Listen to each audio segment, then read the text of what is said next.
So you've got your signal booster all set up, the green light is on, and now you can make calls without fear of dropping them. But how do you tell what your signal booster is actually doing? How much is it boosting your signal? If you've got really terrible signal and now you can make a call, then obviously it's working. But what if your phone just jumps up a bar or two? It's not working properly, right?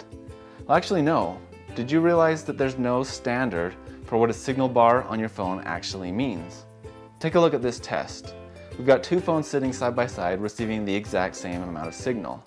On this phone it shows 2 bars, but on this phone it shows 4. That's a big difference, even though they're getting the exact same amount of signal. Signal strength is measured in dBm or decibel milliwatts, and it always shows up as a negative number. The closer that number gets to 0, the better your signal strength. You'll never actually reach 0 though. The highest you'll see is about -40, which is pretty much perfect signal and 5 bars on your phone. While a -120 is pretty much no signal at all or unusable signal and would show up as no bars or no signal on your phone.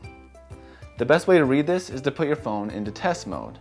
It's really easy to do. We've got a video showing you how to do that right here.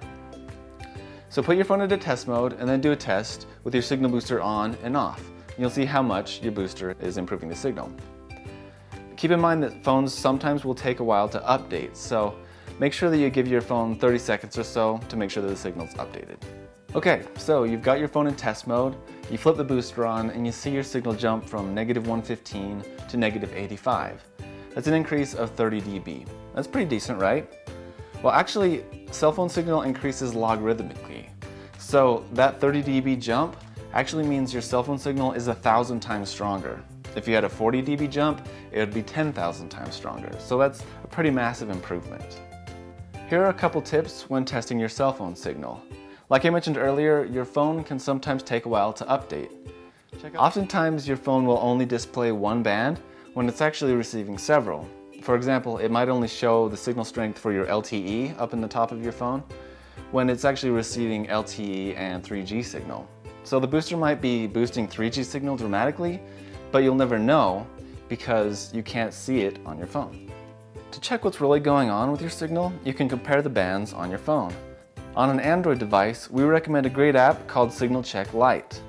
This will allow you to see signal levels for all the bands on your phone. If you want to add a widget, then you'll have to pick up the Pro version. It's a great tool and in our opinion, worth the price. On an iPhone, you'll need to compare the signal levels with and without a booster while your LTE is turned on. Then go into settings and turn LTE off. Do the same test again with and without your booster. Now what you'll be seeing is a signal reading for your 3G signal. With this knowledge under your belt, now go out and do some tests and see the signal strength and how much it's being boosted. If your booster is blinking an orange light, then that's fine, as long as you're getting enough coverage area inside. If you're not getting enough coverage area, then click here to view a video showing how to fix your light issues and what they all mean.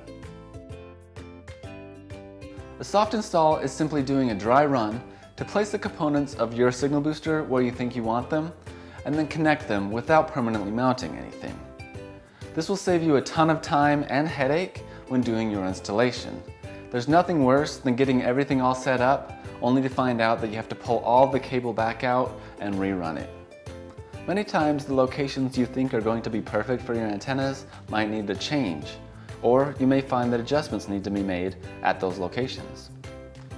To do a soft install, just place the components in the location where you plan on mounting them. Creating a signal map will help immensely with this. If you're not sure how to make a signal map, then click here to learn how. Then connect them all together with the cable. Don't run any of the cables yet, just connect the antennas and run the cable out through a window or a door so you can get them on the roof for the outside antenna and just into a room for the inside antenna. You might need to connect 2 lengths of cable together with a barrel connector to get the extra length you need, especially for getting the cable up onto the roof. Then power the booster up.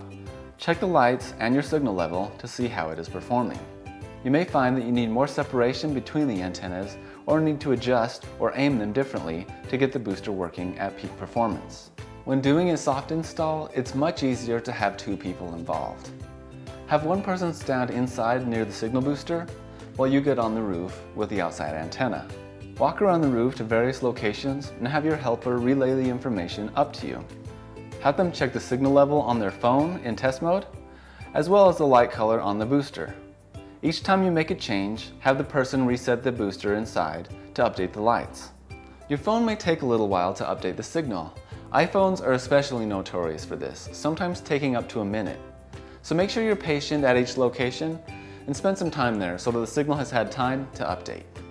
A little trick to make this happen faster is to turn airplane mode on for a few seconds, then turn it back off. This will reboot the signal. Or you can pick up a signal meter. A signal meter updates instantaneously, so you'll never have to wait around for the signal to update.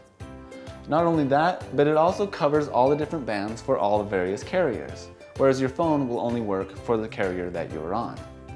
So if you're going to do this a fair amount, or you're just kind of a gadget geek, this is a great tool to have.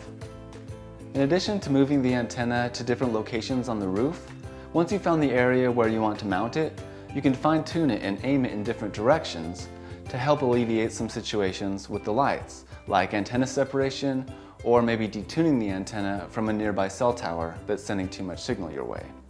Similarly, with the inside antenna, you might need to make some adjustments there. You may need to aim it in a different direction, move it to a different wall, or move it into a different room entirely. This is where the soft install comes in super handy. It's going to save you a ton of time and headache, and maybe some misdrilled holes. If you're unable to get the required amount of separation between the two antennas, and as a result are seeing a blinking light, you can install a shield between the two. Installing metal between the inside and outside antennas will block the signal from reaching one another. This can be something like a sheet of metal or radiant barrier sheathing, which can be purchased at most hardware stores. I hope I've answered any questions you have about your installation. If you've got any more questions, feel free to give us a call. We'll be happy to help you out. Thanks for watching.